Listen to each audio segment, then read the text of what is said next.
Good morning. Thank you for being here for our regularly scheduled briefing on August 12th.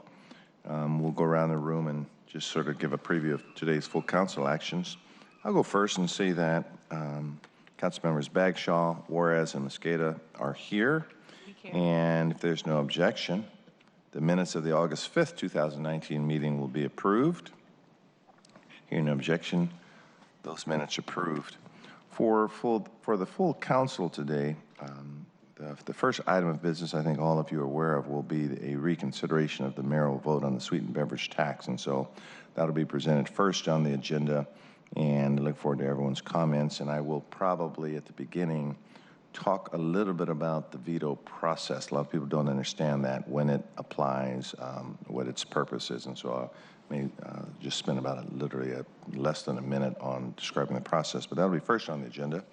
And then from the Governance, Equity, and Technology Committee, we have three items.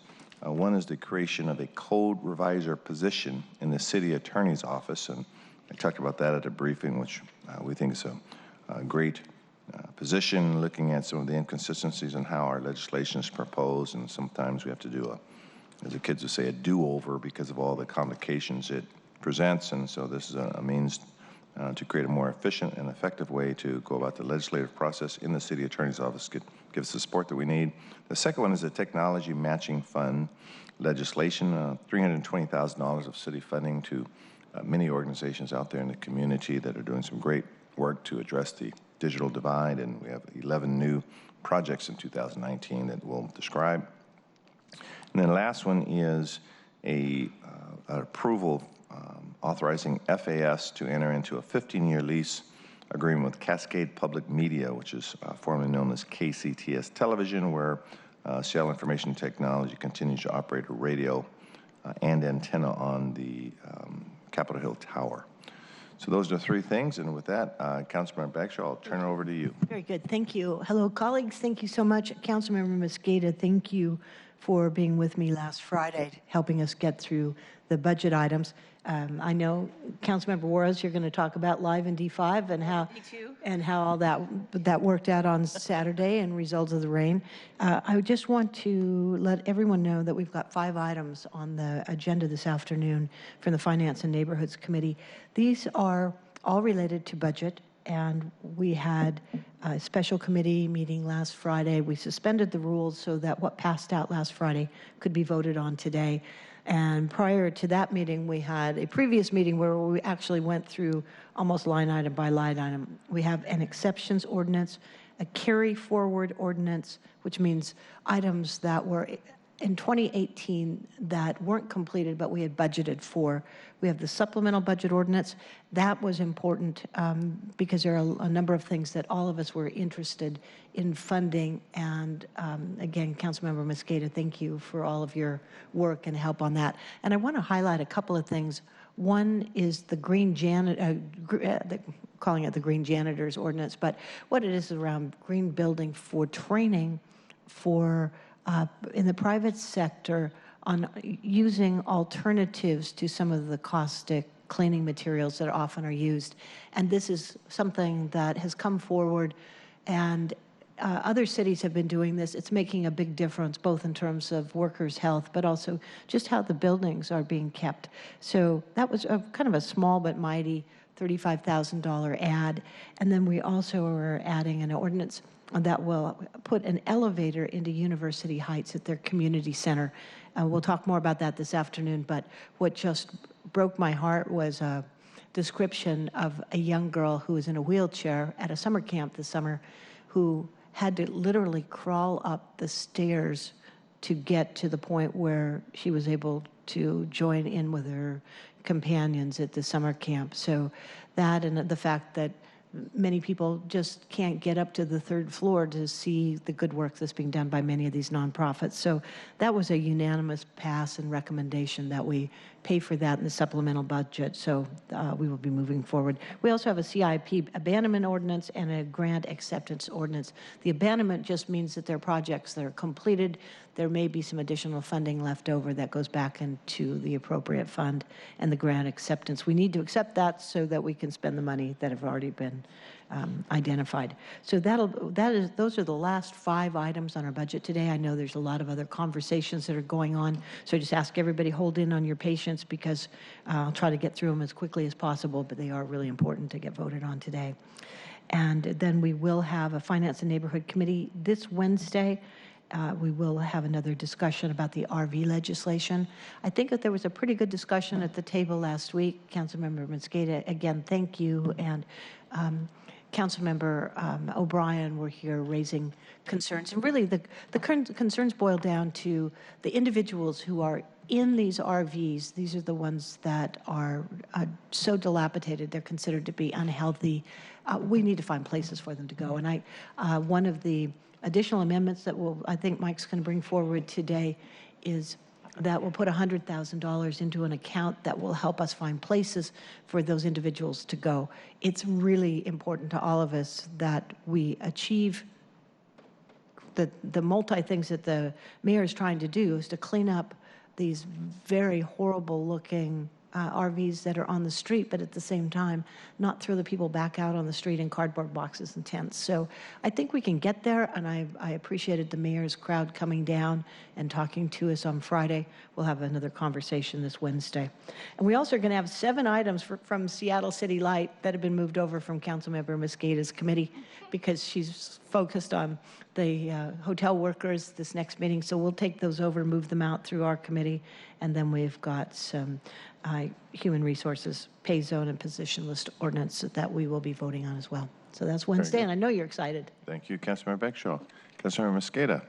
Thank you very much, Mr. President, and hello, Councilmember Bagshaw. Thank you for having me in your committee last Friday. I really appreciate all the work that you're doing to let us have discussion in your committee on some of the more meaty policy issues as it relates to, for example, the transfer of the Yakima property. Thank you for that. And I appreciated all of your work on the budget and for our work together, thank you, on green janitors, on the U Heights, on making sure that the HSD inflationary adjustment was included for next year, and the capital investments that are so needed for the restrooms and potential kitchen facilities at some of our partners who work in the Native community. So really excited to be working with you on those items that came through your committee for full council today. And then from the Housing, Health, Energy, and Workers' Rights Committee, we do have 2 items on the full council agenda for this afternoon. It's Resolution 31893 and Council Bill 119590. These are both pieces of legislation that relate to the legislative action that was taken earlier this year from the state legislature on House Bill 1406 that would authorize Seattle to act on the brand new revenue opportunity to build affordable housing that was passed by the legislature. So we are going to be working in partnership to make sure that Seattle and King County are moving forward to take every opportunity we can to not only access the dollars that the state legislature has offered, and again, just want to remind folks, these are not new tax dollars. This is allowing Seattle and King County to access those tax dollars directly so that we can build affordable housing.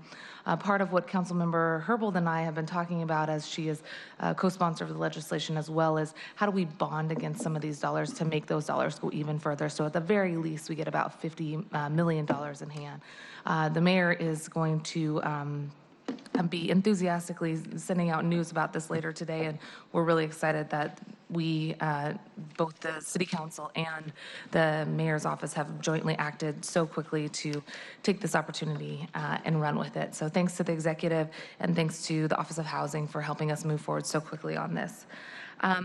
The Housing, Health, Energy, and Workers' Rights Committee will have its next meeting on August 15th. That's this Thursday. And just by way of reminder, we do plan to start at 9 a.m. because our agenda is still packed. At the first part of the agenda, for about the first hour, we will have discussion on 2 pieces of legislation that come to us from Seattle City Light, and these are in line with some of the goals that we were talking about related to the Green New Deal. First is a solar program that we are going to roll out to establish the ability for larger commercial buildings to include solar panels on their roofs. We want to make this not just something that is applicable for smaller buildings, but especially for mid mid-size and mid-size and larger buildings. So larger than 100,000 kilowatts, I believe is how I say this. And really excited about that. And then also a briefing and possible vote on the Seattle City Light Western Energy Imbalance Authority Ordinance, really just making it possible for Seattle City Light to enter into the Western energy imbalance market so that when we have surplus energy, we can sell it on the market. Our energy is cleaner than most others, given that it doesn't rely on any fossil fuels, and we want to make that energy available to others so that people are having to extract less fossil fuels and use our cleaner energy at times where we have a surplus. So it's exciting. And then at about 10 o'clock, 10:15, we'll start taking public comment on the hotel workers legislation.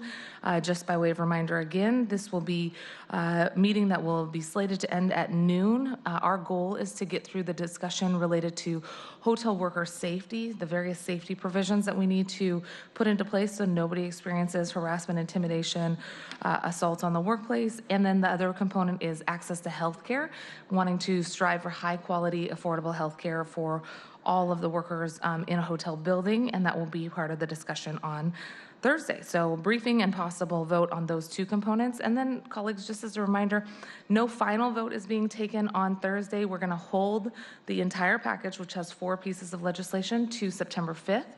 And we'll have a chance again to see the full package all together, consider any cleanup amendments, any possible amendments that might have come forward at that point.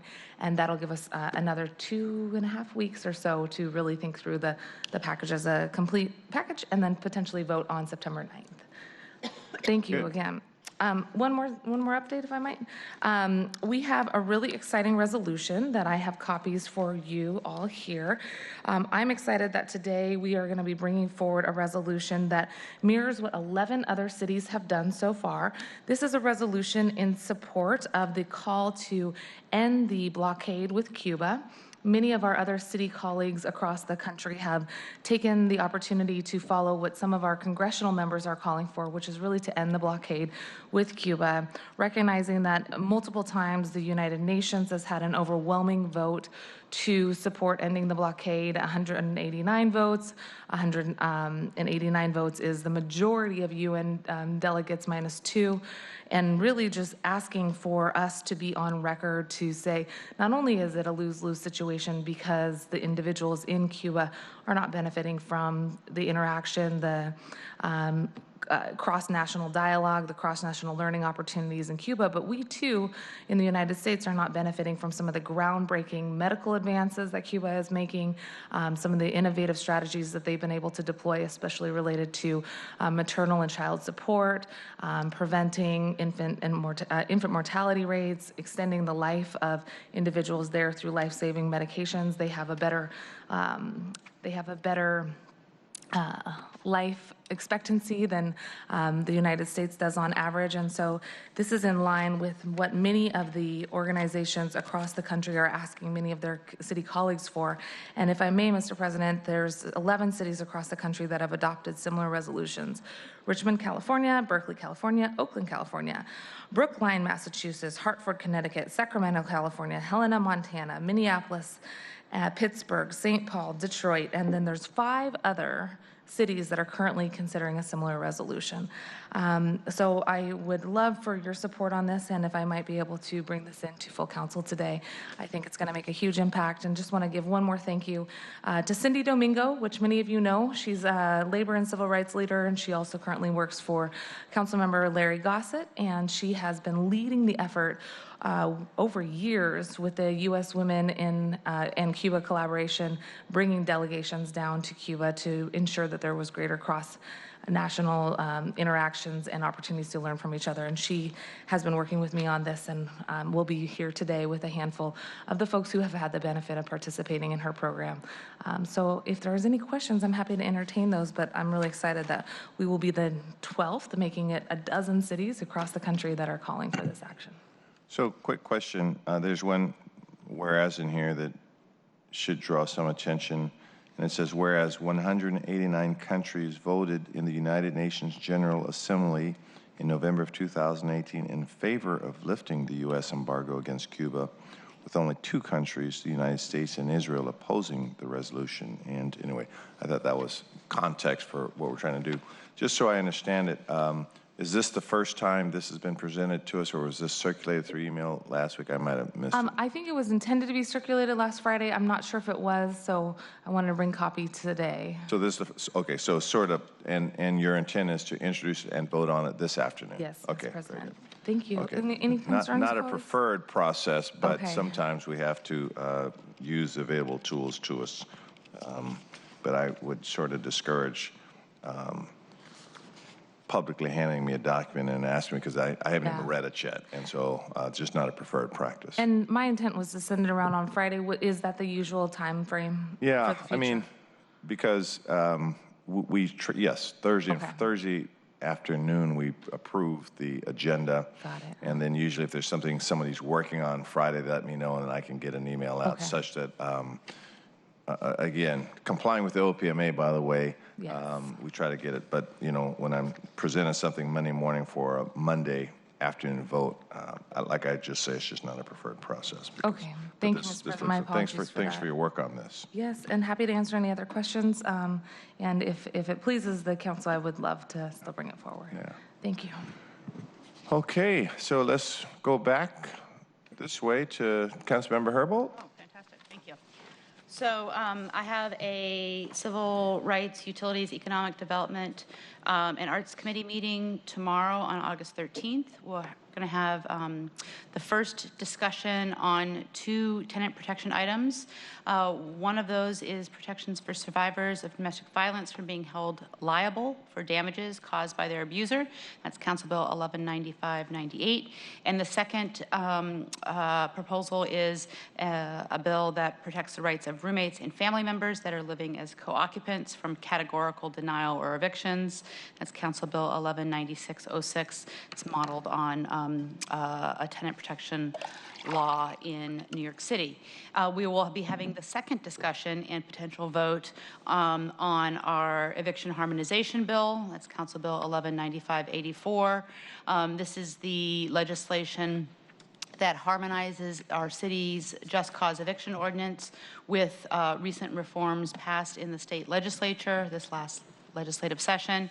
And the 3 main components that this bill will make sure that our just cause eviction ordinance is consistent with the new state law is first extending the 3-day pay or vacate notice for non-payment of rent to a 14-day pay or vacate notice.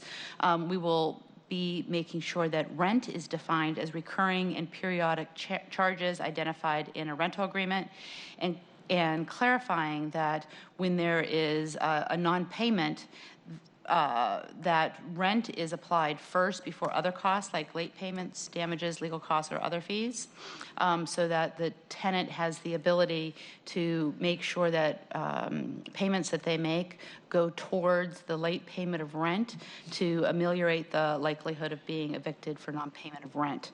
And then finally, the bill extends the minimum notice to 60 days in advance for all rent increases, instead of 30 days for most rent increases and 60 days for large rent increases, which is the current law in Seattle, and under the new state law that all rent increases, regardless of the size, will require 60 days advance notice. So those are the tenant protection items on the Civil Rights, Utilities, Economic Development, and Arts Committee agenda for tomorrow. We also have a couple of other items. One is a social impact study of the arts that we'll hear from Arts Fund. And then we'll also hear the 2018 Waste Prevention and Recycling Report from Seattle Public Utilities, letting us know where we're at in waste reduction and increased recycling. And then finally, we are going to be having a presentation from some other jurisdictions regarding their success with every other week garbage collection. Linda Knight, who's the solid waste coordinator for the city of Renton, will talk about Renton's process and what they've learned in the last 11 years since they've had every other week garbage pickup. And we'll also be having 350 Seattle joining us at the table to talk about what they know about the successes of other jurisdictions. Other items coming up for me this week, there will be a regional committee meeting that I have to attend for the flood control district on Thursday. I have office hours on Friday at the South Park Community Center between 2 and 7 p.m. And then lastly, I have no items from the Civil Rights, Utilities, Economic Development, Arts Committee on today's full council agenda. Thank you, Councilman Herbold. Councilman Juarez. Thank you. Sorry I had to run out there. A little panic there. Yeah. But now I'm back on track. All right. So good morning, everybody.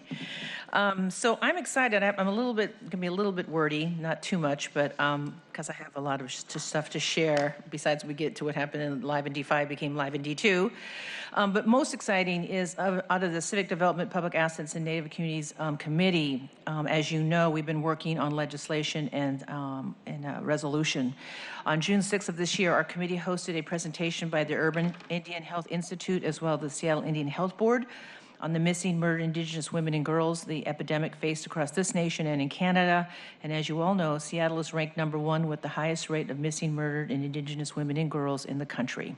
We now know that poor data, racial misclassification, and a lack of government-to-government partnerships are a few major factors that have directly contributed to such a crisis, obviously, in our country and First Nations and in Canada.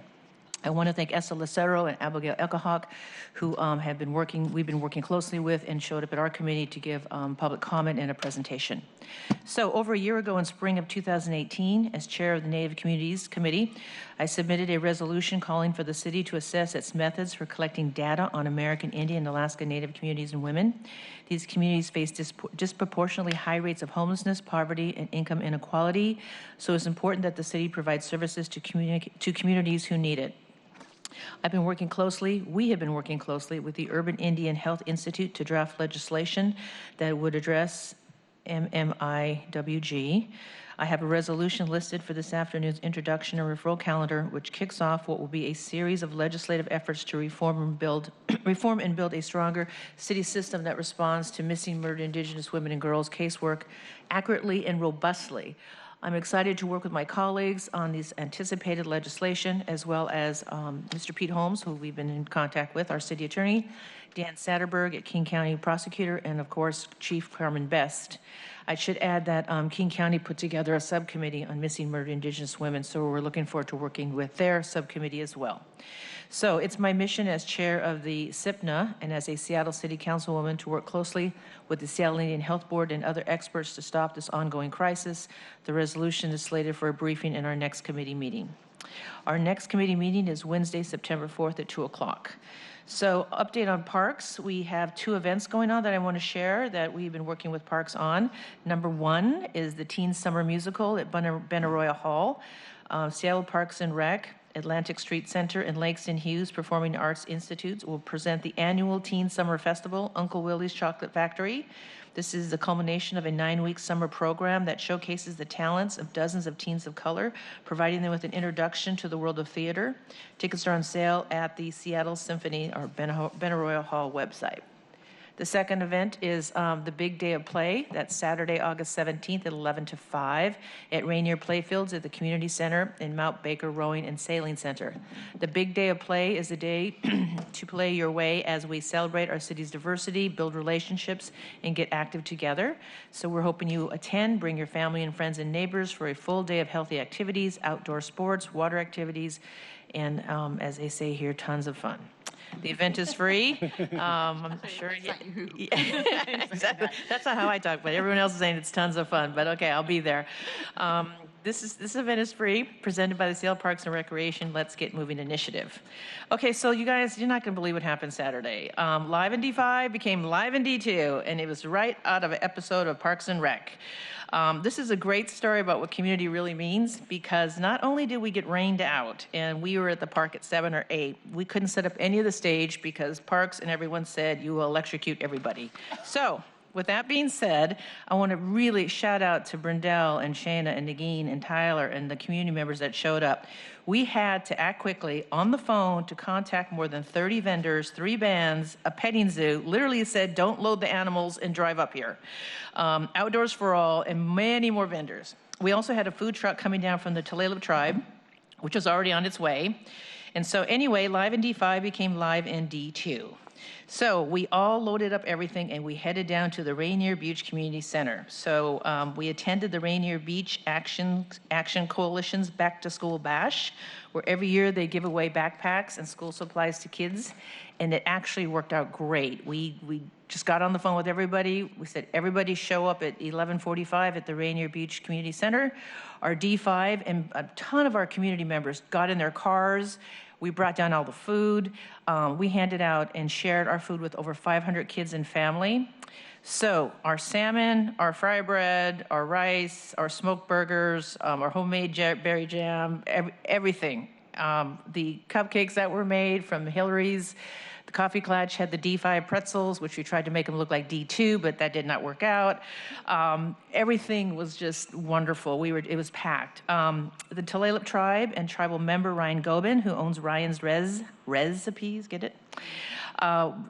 Just did a phenomenal job. He was on his way to another wedding. He had to turn around and go south. It was great. The pretzels came from Coffee Klatch on Lake City Way, our friend Annetta. Other goods came from Hillary Cakes. She's a new local woman, startup business, and we wanted to help her out.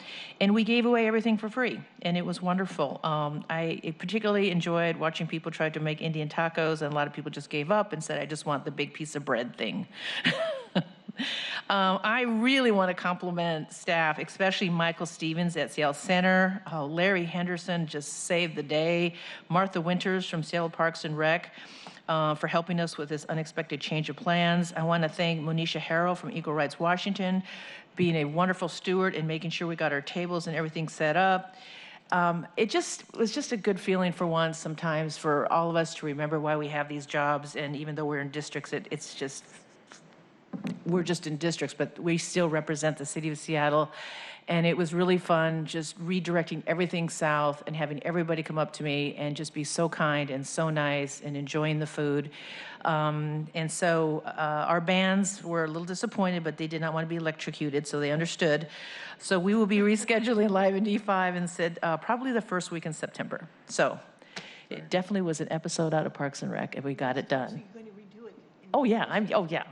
Yeah, because Council President, I have a duet to do still. Nice. Well done. Great event. Thank you. Event. Thank you, Councilmember Juarez. And Councilmember Bryan. Thank you, Council President.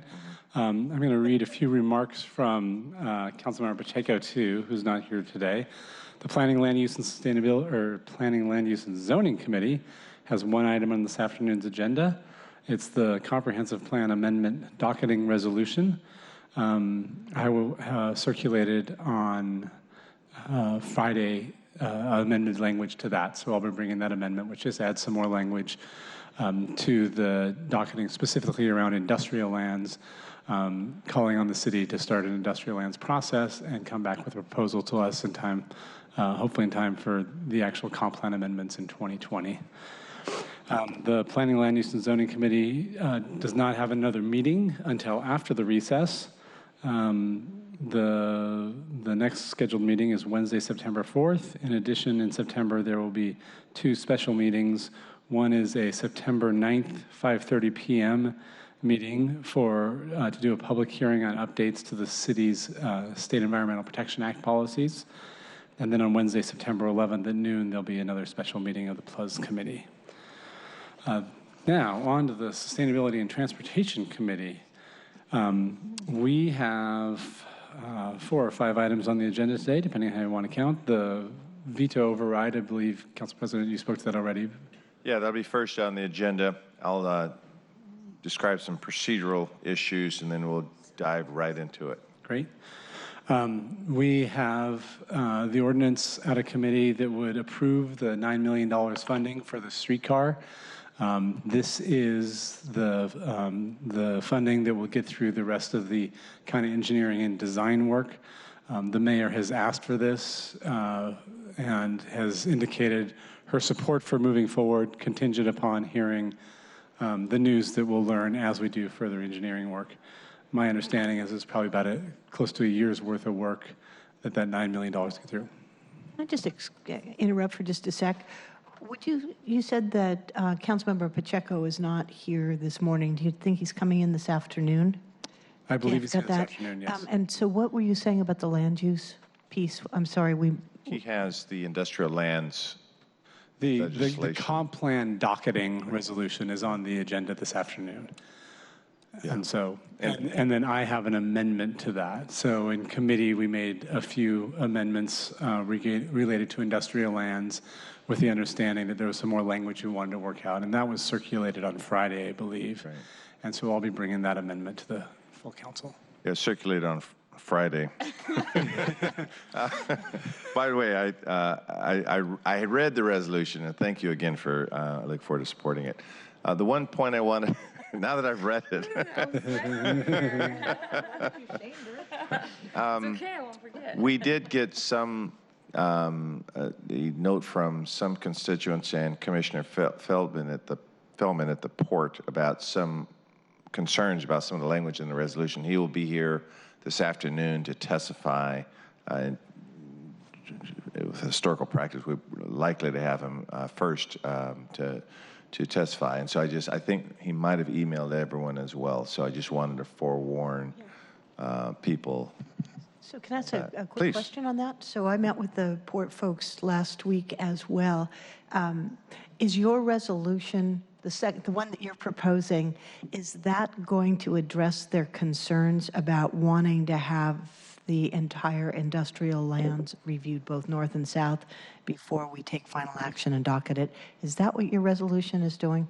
Yeah, and I've been sharing this with the Port Commission, Fred Feldman being the point person that we've been dealing with, and I believe this is what they support, but I don't want to speak for them, especially if they're going to be there. What the amendments that we made, Councilmember Mosqueda and I made in committee, and this amendment, which I'll bring to the council today, essentially strip out, remove from the docketing any of the industrial lands. So there was a proposal in the original legislation to docket the stadium area study in addition to 3 specific parcels in the industrial lands. And we stripped all those out of the underlying docketing resolution. And the amendment that I'm bringing today adds language that says the city should start an industrial lands process or restart it. Actually says that we should build on what's been learned before.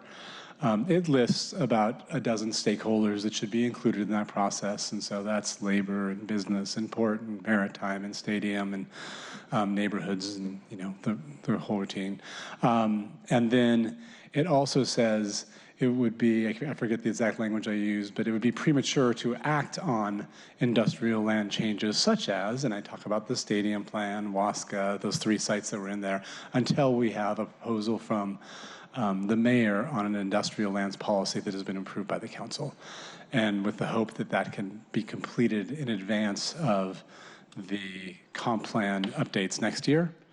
Obviously, the timing of that has not been set. It's traditionally March, but that'll be a future council will decide that.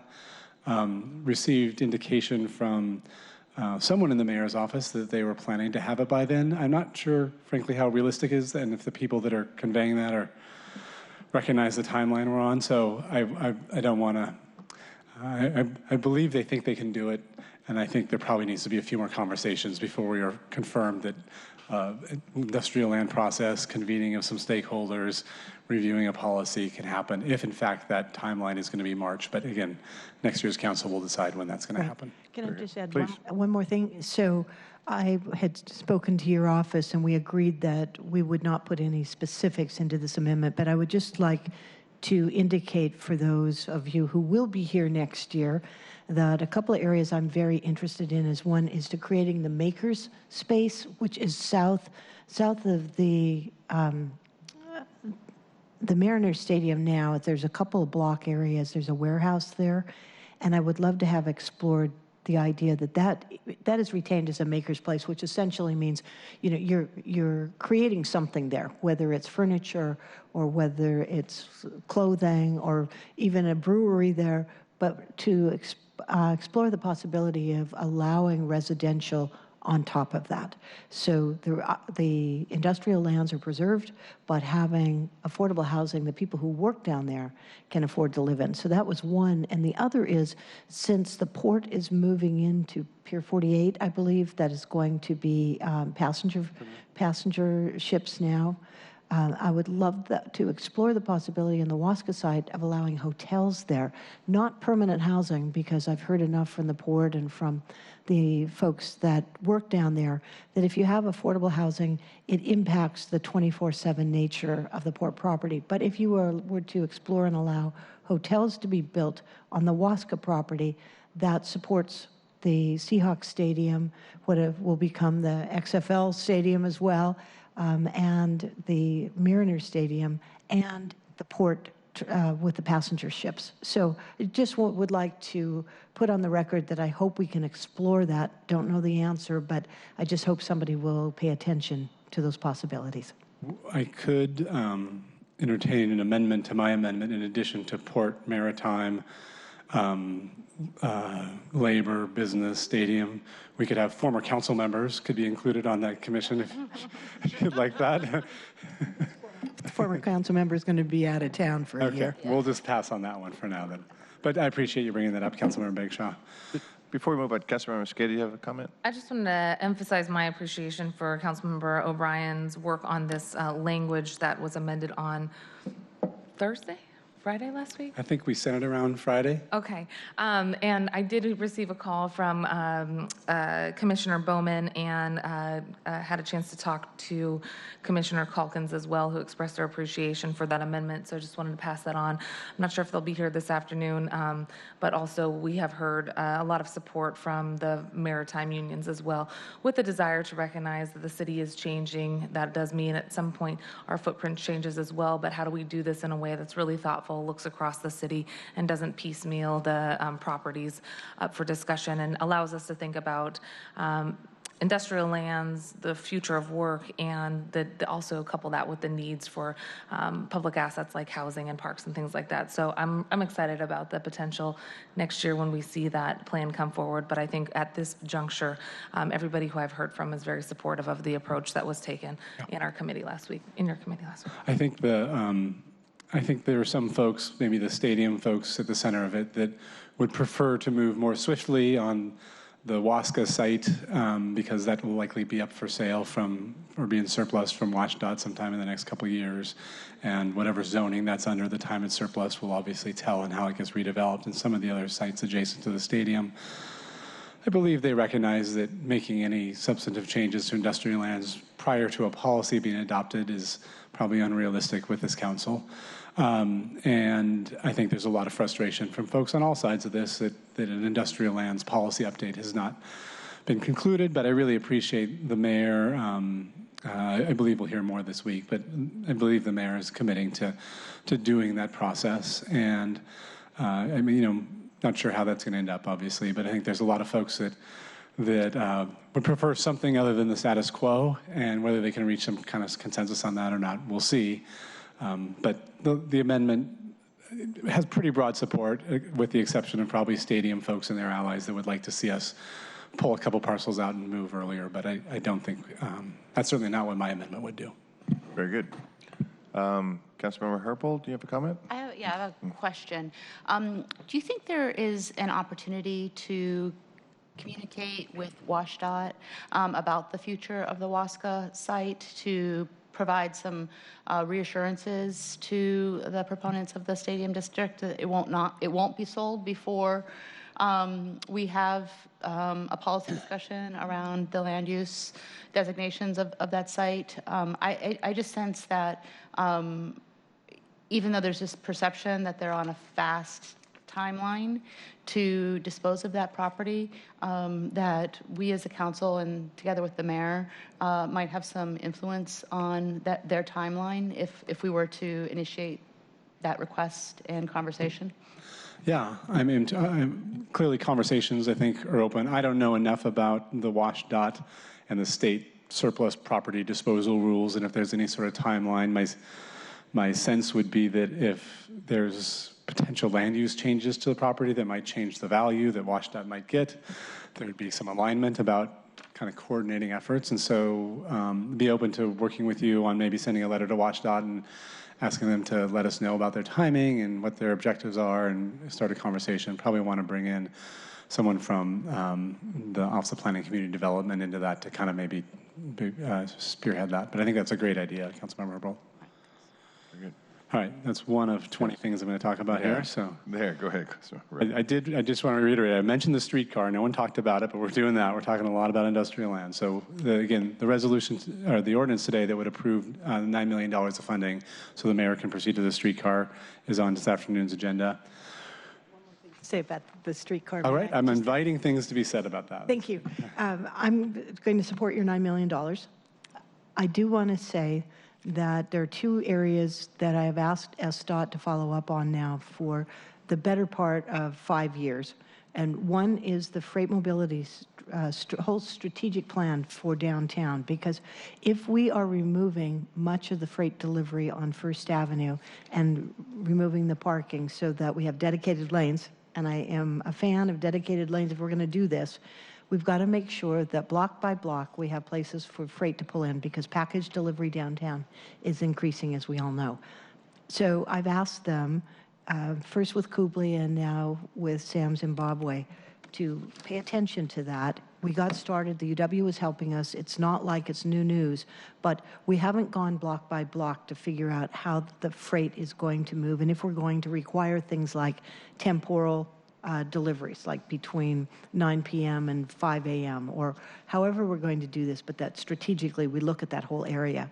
And the second is on First Avenue to please look at north of the stadium left turn signals on First Avenue, because what happens is cars get blocked up behind both going north and going south, and they try to turn left, and they're darting the signal at the last minute.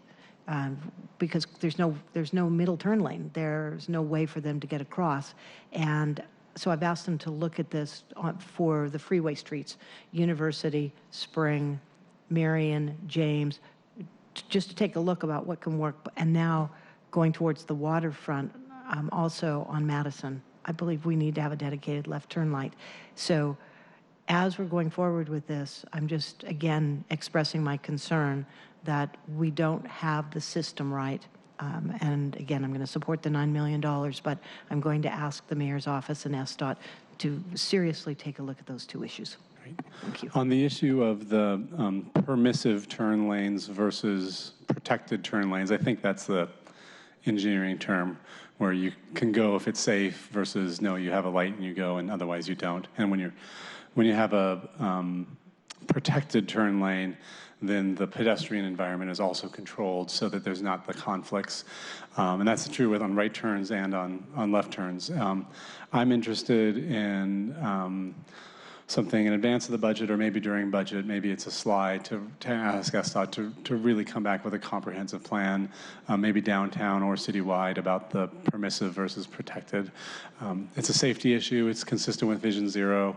They're obviously doing a lot of stuff on protected turns downtown with the transit to keep that moving. A lot of those lights have changed over in the last year, but would love to get a comprehensive look at that. So maybe that's something we could work on moving forward.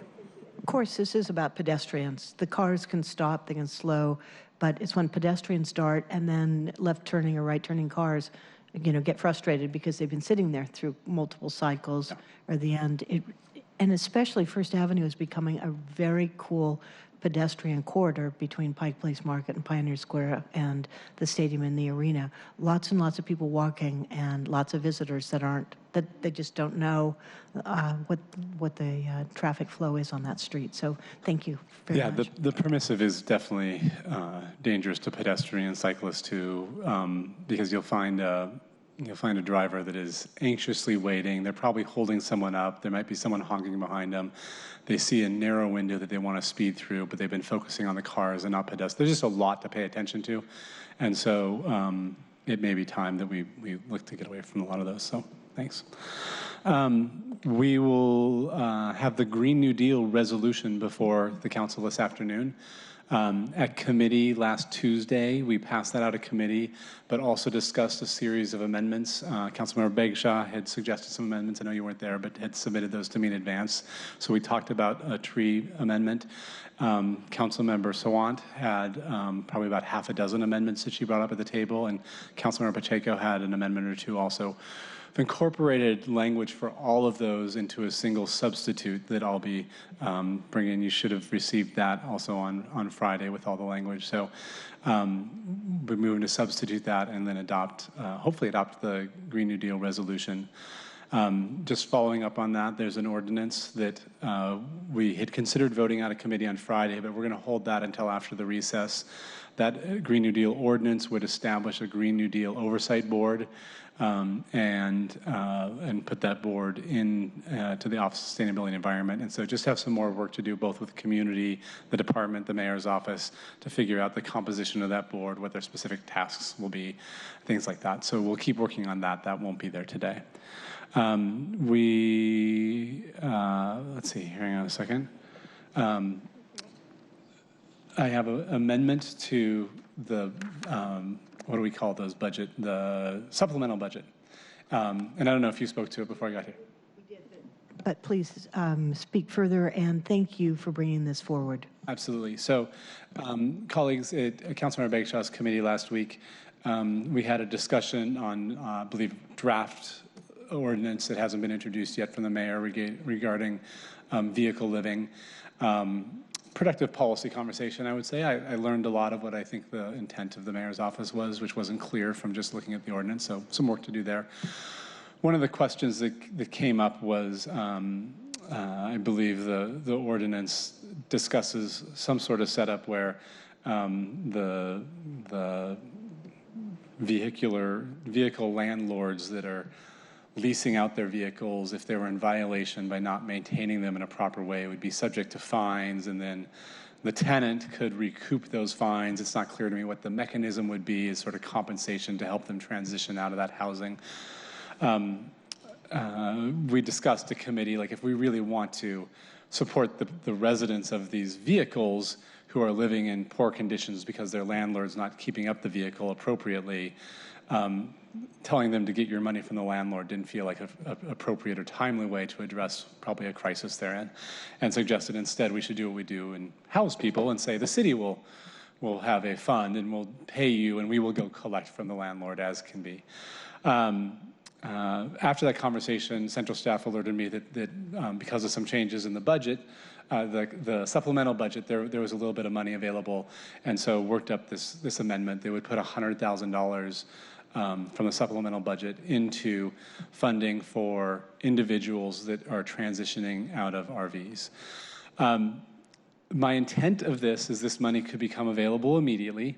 It would not be subject to us passing or continuing to work on the mayor's vehicle residence ordinance. It wouldn't need to wait for anything in the future. What I heard at the table, and I think there was consensus around, is there are some people living in some pretty awful conditions in RVs. And whether those are a RV landlord that's not meeting the qualifications that we may choose to set up or not, if they're in bad conditions and some resources could help transition them into more permanent housing, let's make those resources available. There's nothing preventing us from making those investments and getting those people out of those situations right now. They showed some pictures of some RVs that look completely uninhabitable, as we know some of those exist. Concerns about the ordinance, about how it might be used, but no concern on my part on spending some money on individuals that are living in awful conditions to get them into better conditions. So, Councilmember Gonzalez emailed over the weekend. She will not be on the call for this amendment, but asked me the question, is this money intended to be used for direct support to residents, or is it intended to be used for administrative costs for the city, or both? And my intent is for direct support for residents. The language here says is appropriated solely to provide assistance to people experiencing homelessness who occupy vehicles. So I think that's pretty clear, but I'm just going to double check with central staff to make sure that that's explicit enough or not, but make it clear that's my intent. So, we have been working on a number of options, including they have a new name for it, but it's the Landlord Liaison Program that's now operational. I am a real fan of supporting that program and making some of these units available to the folks that we're trying to help find a better place to live. That isn't the only way. I really believe that our tiny homes, even though people argue about whether it's a good place for folks, it is better than living in an uninhabitable RV, in my humble opinion. And I asked the mayor's folks last Friday, are there spaces available right now? Could we identify places for people to go that are 24/7 if we were to say, you can't live in this RV because, it's just absolutely unacceptably uninhabitable? I don't get a yes answer. What I've heard is, well, we've got shelter. Well, putting people in overnight shelter does not stabilize them. So I really want us to push during this budget, and I'm supportive of this amendment. I want to push to make sure that we're increasing the supply and the places for people to go.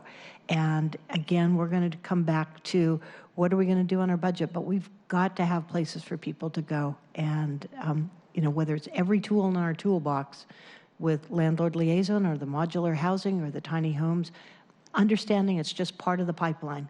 But I don't want to be taking people out of what we know is maybe their last ditch place and just take away the RV and destroy it and say, good luck, you're back out on the sidewalk in your cardboard box. Not acceptable. So I believe that we're going to get there with the mayor's office, but thank you for that, and thank you to Allison McLean who coughed up the good idea. Councilor Herbold had a comment? Thank you. I appreciate that the approach that you are pursuing, Councilmember O'Brien, is very similar to what we do when OPCD determines, SDCI, the Department of Construction Inspections, determines that a tenant is living in a place subject to closure because of an emergency order. The landlord is liable for the relocation costs, but the city does not wait until the landlord pays the tenant in order to basically front the relocation costs to the tenant. So I think that's a really fair approach moving forward if the desire is to really assist the resident of the RV to get into another place. My question is, though, that you mentioned earlier that this, the budget action that you're proposing is not dependent upon the legislation proposed by the mayor, the RV rancher legislation in passing. So if that is the case, what is the mechanism for residents of RVs accessing these dollars? Because I think, as I understood it, that if it was connected to the RV ranching legislation, for lack of a better term, what would happen is that the city would be in a position of taking or impounding the RV, and in exchange granting the resident of the RV relocation assistance. If this budget action were to pass absent that regulatory authority, how do we envision getting the resident of the RV the relocation dollars? So this will be dependent on the executive taking some initiative here, but my intent would be that with the myriad of outreach work we're already doing, whether that's the navigation team or other outreach efforts to people living in RVs, they would need to set up some sort of program that just says, hey, if you find a person in these conditions, here's some more money that could help. If it's a person that would be a good candidate for a landlord liaison, let's fund that. If this is funding that would just help transition them into a tiny village or something else that might be a better move. There's not a specific program that I'm aware of that funds things exclusively for folks living in vehicles. But I don't think it would be terribly difficult to set up, nor would they need to come back to council to create that program. This is something that I believe they could do. We've allocated funding for a RV safe lot that has not been spent, it has not been cited. There's other things we've done about vehicles that the money is sitting there. So my hope is that what I heard at the table on last week was executive staff or department staff saying, do you agree that the conditions that these people are living in is deplorable and we need to do something? And I agree with that. I don't necessarily agree with the approach, at least as drafted in the legislation. Maybe there's a place we get to agreement, but if we agree that they're in bad situations, I want to give those folks the funding so they can go out, next week and start getting the people that are in the worst conditions into something better.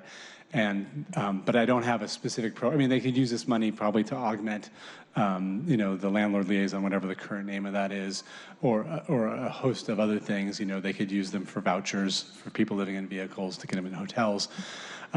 So there's intended to be flexibility if it's working for this population, but how they would use that is kind of left up to them. And my hope is that they follow through on their urgency around this and do something immediately, because that would be outstanding. Councilmember Herbold? Yeah, just a follow-up. I, of course, am going to support this, but I want to voice some concerns I have about the equity of providing basically relocation assistance for people in RVs that we don't provide for people living outside in equally deplorable conditions. So just from a policy perspective, I'm trying to wrap my brain around why people living in deplorable conditions in RVs are more important to fund their relocation costs than people who are living unsheltered, 100% unsheltered outside. Councilmember Herbold, I concur with you there, and I would certainly be open to thinking about different language now, or maybe it's work we could do in the coming weeks. For whatever reason, we do tend to divide our money up into buckets, and there's money that's dedicated to RVs and money divided to tenant encampments, and I agree that in an ideal world, we'd just say we'd find the folks that are in most need and go to them first, regardless of what type of structure they're living in. We do know that when folks are trying to clean out a certain area because it's dangerous or problematic or whatever, they'll give people in a certain area priority access to shelters, and I struggle with that. I think the question you raise is really fair, of course, because you know this work really well. And so if you have any suggestions, I'm certainly open to that, because I agree with what you're thinking about. We used to have a few more, correct? Still Councilmember a Brand? few more, yeah. Yeah. Okay.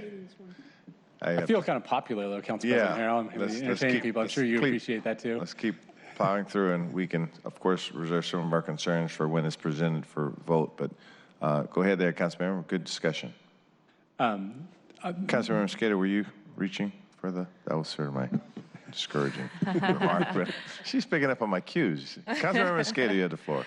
Thank you, Mr. President. I want to thank Councilmember Bagshaw for helping to facilitate that conversation last Friday. That wasn't an easy discussion, and I did have to leave right as Director Goings was doing this analogy about how we wouldn't allow for dogs to sleep outside in these conditions. Why would we allow people? And I just want to comment, because I didn't have a chance to comment in the moment. I am hoping that going forward, we all refrain from using any of that type of analogy.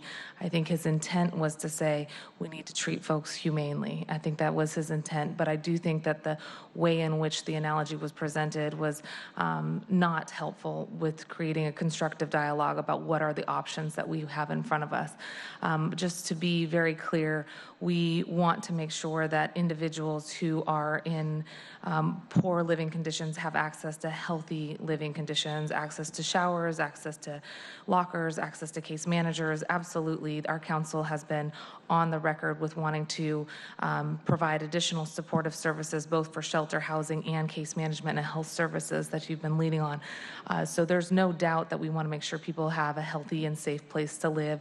I think the real question in front of us is why this approach? And as we move forward, I appreciate Council Member O'Brien's attempt to make sure that we are creating an alternative for people who are living in their vehicles. But as Councilmember Bagshaw said, we also know that they're doing this as a last-ditch effort, as a last resort to stay with family members and pets and to keep their belongings. This isn't an option people choose as their first option. This is really the last option to keep families together. So my questions, my skepticism about this approach really do align with what Councilmember Herbold just asked.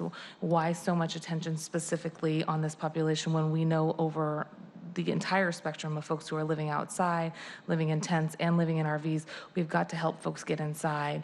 But the questions that Councilmember O'Brien asked during committee have yet to be answered in terms of how many of these slumlords on wheels do we currently have? Is it 2 people? Is it 5 people you asked? And the answers weren't presented. So I think from our perspective, I want us to be super clear with the public. Absolutely, we want to help folks get into safe places to live so that they can be with loved ones and get on a path to stabilization. The question is not, do we value that as was proposed at the table, but more, how much of this legislation is actually going to help that concern? And legislation matters, right? The words matter, and the language as it currently is drafted, it is very difficult to tell that this was intended to go after those sort of slumlords on wheels. And if that is our intent, we need to know what the scope of the problem is. So I'll be supporting this amendment today as well. But I do think that the bigger questions that are out there is how much of a problem is the marketing of these vehicles? And if it is a problem, how do we direct legislation to those individuals who are taking advantage of and being predatory in their nature for those folks who do need a last place to live? So those are the questions that I have, but I'm happy to support this amendment today. Very good. Councilmember Bryan. I'll be quick on this last one. The Sustainability and Transportation Committee does have a meeting this week. It's a special committee meeting on Friday morning, I believe at 10 a.m. And so the agenda items on that, we will take up legislation for discussion on the oil heat ordinance that the mayor has proposed, which I'm supporting and sponsoring here.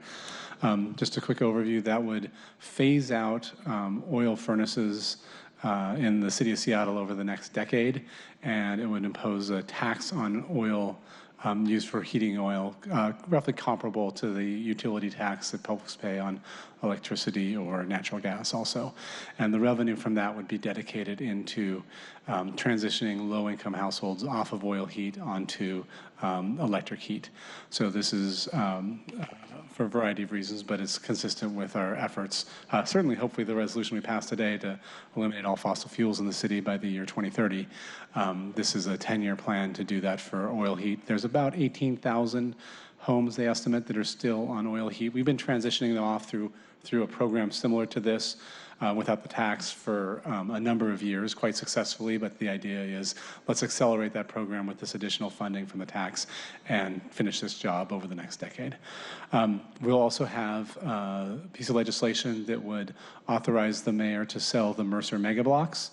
Those are the blocks on the northeast and northwest side of the Dexter and Mercer intersection. So one's a little more mega than the other one, but they're 2 big blocks.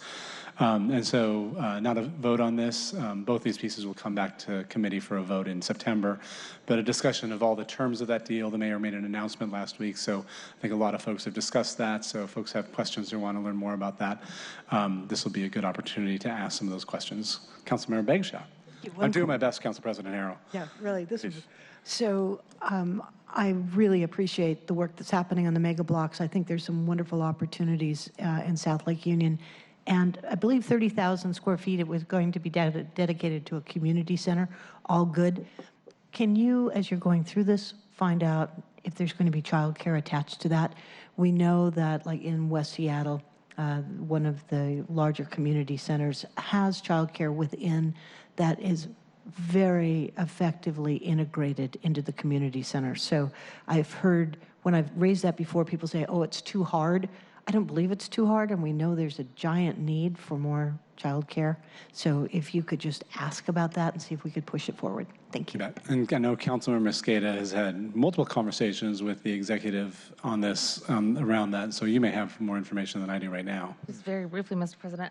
Thank you, Councilmember Bagshaw. I know this is an area where we continue to have joint interest. And when I've talked to the folks at the city about the potential sale, I've said we really need to have childcare here.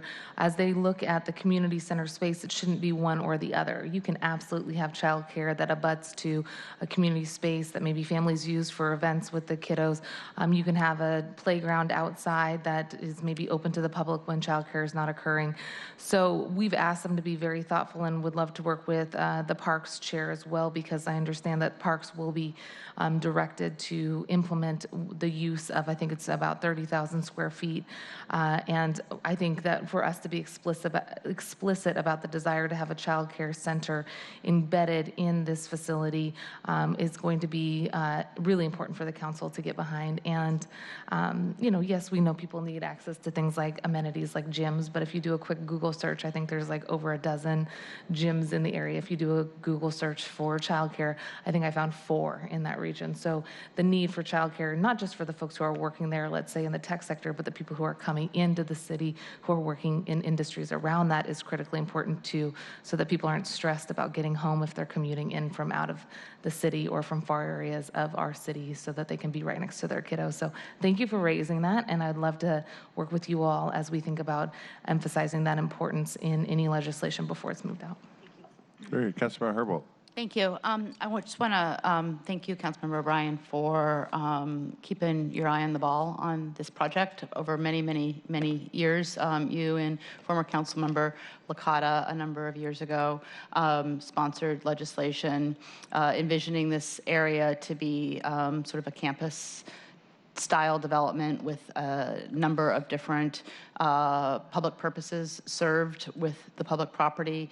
The underlying idea behind the vision was that this is an area of high access to opportunity, that the city was investing a lot of money in, and that a variety of people of different incomes, different demographics should have the opportunity to benefit from the city's investments.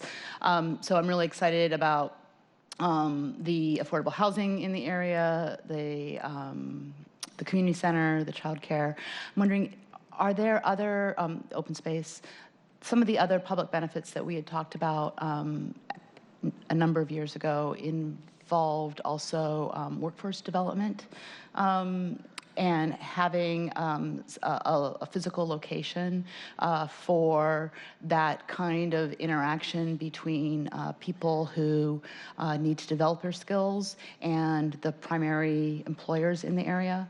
Is that something that is still being considered as part of the mix of this development? It's something that I still think is a great idea. Have had trouble getting the type of traction with either employers or NGOs that would want to do that and set that up specifically. It's not part of this transaction as far as providing space for that.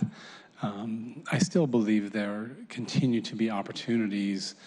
We know the employers are hiring and have huge lists of jobs they can't fill and are searching the whole planet to find people and would benefit from people right here in our own community that don't need to be relocated, getting the skills to do that. And yet, for some reason, it may be that these organizations are doing their own workforce development and own partnerships, just not with the city. But that nut I have not been able to crack yet, Councilmember Herbold. But I think there's still opportunities there. All right. Thank you. Yeah. Thanks for bringing that up. Councilmember Mosqueda. Colleagues, This Week in Review on KUOW last week featured a conversation around the Mercer Mega Block. Hannah Brooks Olson, David Croman, and Erica C. Barnett. And I was really impressed with the dialogue and sort of some of the features that they highlighted of this parcel. I know that over the years it's been relatively controversial, but it might be worth taking a listen to that piece from last Friday. Again, I was impressed by some of the pieces that they highlighted as a benefit back to the city, and I think, as this legislation moves forward with your all leadership, there's a few pieces that we can add into it, but it was a relatively refreshing conversation to hear and appreciate their in-depth analysis of the proposal as well. I'll just add, and we'll work through this. I believe the city did a really great job, and when I say the city, I want to point to Stephen Shane, who I'm not sure if he's at OPCD or the mayor's office or where he lives right now, but having someone with that level of real estate expertise who understands the comprehensive interests of leaders of the city and negotiating on our behalf in a very, kind of secretive, real estate negotiation way is a balancing act for sure. But I'm impressed with what we have. Of course, it doesn't have everything, but I do think when you add up the value that we're getting for the various things we've discussed today, plus the, $100+ million we'll get in cash for this that we can dedicate to things, the cost per square foot for the land that we're selling is a premium compared to what other pieces sell for in probably one of the hottest real estate markets in the country right now. And so I'm really impressed with that, and I think it speaks to having really quality expertise at the city leads to really good results, and I'm grateful that Stephen's on our team. We will also have a few more items on this Friday's agenda. We're hoping to take up legislation around transportation impact fees.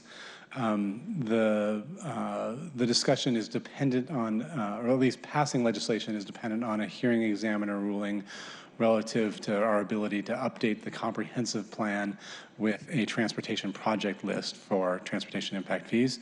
We expect to get a ruling sometime this week. If we get the ruling and it's favorable, we will proceed. If we get the ruling and it's not favorable, we'll probably scratch that and have to figure out what the new timeline is based on what the hearing examiner says. If for some reason the ruling is delayed, I propose we still go ahead with the discussion with the understanding that it may be moot depending on what we hear in the future.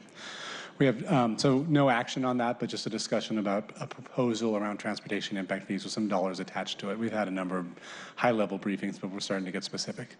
On Friday, we discussed legislation about bike safety, specifically about complete streets. I have legislation that we passed out of committee, or that we discussed in committee that I hope to pass out this Friday that would essentially say that on repaving projects worth more than $1 million, if that corridor is identified in the bike master plan for a protected bike lane, that protected bike lane needs to be built. It does leave some wiggle room. I mean, clearly there's ongoing room for community input on how to design that protected bike lane, where it goes. It does leave some room for the department or the mayor to come back and say, we think the conditions have changed and it's no longer makes sense to do a protected bike lane in this corridor, but it sets a process up they need to go through as opposed to just a decision pointing to the decision on 35th Avenue Northeast that felt like that was just a decision without a lot of council input, at least. So the idea would be to prevent that from happening again. There's also a resolution about implementing the bike master plan. The mayor's office came to us in March, and then with a revision in June. And this resolution would call for essentially, supporting the items they laid out in there, but additionally saying the current implementation plan for the bike master plan means that at the end of the Move Seattle levy in 5 years, there will still not be a fully connected corridor from Southeast Seattle to downtown. There's 2 or 3 projects that are in the pre-planning phase for the next 5 years, but not even the planning or funding. And we really call on them to find a funding source to complete at least one of those corridors before the end of the Move Seattle levy. The last thing I'll mention is that Councilmember Pacheco has a resolution in committee that we discussed on Friday calling on SDOT to increase the number of what I'll call on-street bike parking corrals. And that would support a whole host of things, including keeping bikes off the sidewalks so that we have the sidewalks available for all sidewalk users, but especially our most vulnerable users. This would help support some work around the bike share programs, the free-floating bike share programs, and any other free-floating share program that might come forward in the near future. Councilmember Mosqueda, I don't know what that would be, but we may add some more language about enforcement in there, but that hopefully we'll vote on in committee on Friday, and those would all come to the full council after the recess. Council President, I am done. If you want to call on other people, but I'm done. No, I think we're good. We're good. Look forward to a lively discussion this afternoon. Councilmember Mosqueda, you just can't help yourself. I got to tell you. Go ahead. Close this out. Okay, I just wanted to say thank you all for your earlier conversation, and I don't want to break the rules, so I just wanted to emphasize I did learn from our team that the resolution did go out on Thursday afternoon as a link to the agenda, so we included it. I do apologize, though, that I didn't email you all to call it out, but it was in there, so thank you for the reminder for going forward, though, that I will do that, and thank you again for consideration. It's just, and just so I could elaborate for the viewing public, the 3 that are left, that it often, and it's been over the years that we've just tried to give, this is an important piece of legislation. I had now the opportunity to read it, and I think there's some really good stuff in here. But it just doesn't give us the public dialogue that we want, any pushback on any of the language. We have to now do it behind closed doors and then present it that afternoon. That's not consistent with the spirit of the OPMA. So that's really what that's about. It has absolutely nothing to do with the great work you've put in here. And I just think, again, it's, that's why I say it's just not a preferred process. We want to make sure the public, that's why we have committee meetings, so the public can see how we're wordsmithing these documents. But you have some very rich stuff in it, so I look forward to supporting it. So with that, we'll see everyone at 2 o'clock. We'll have Councilmember Gonzalez, wherever she is, to join us at 2 o'clock in Copenhagen. Join us. Knowing her, she's probably watching this briefing right now. So we look forward to hearing from her. And I guess we won't be able to hear much about her trip on that conference call. We'll take care of our business. But we'll see everyone at 2 o'clock. Thank you. Thank you.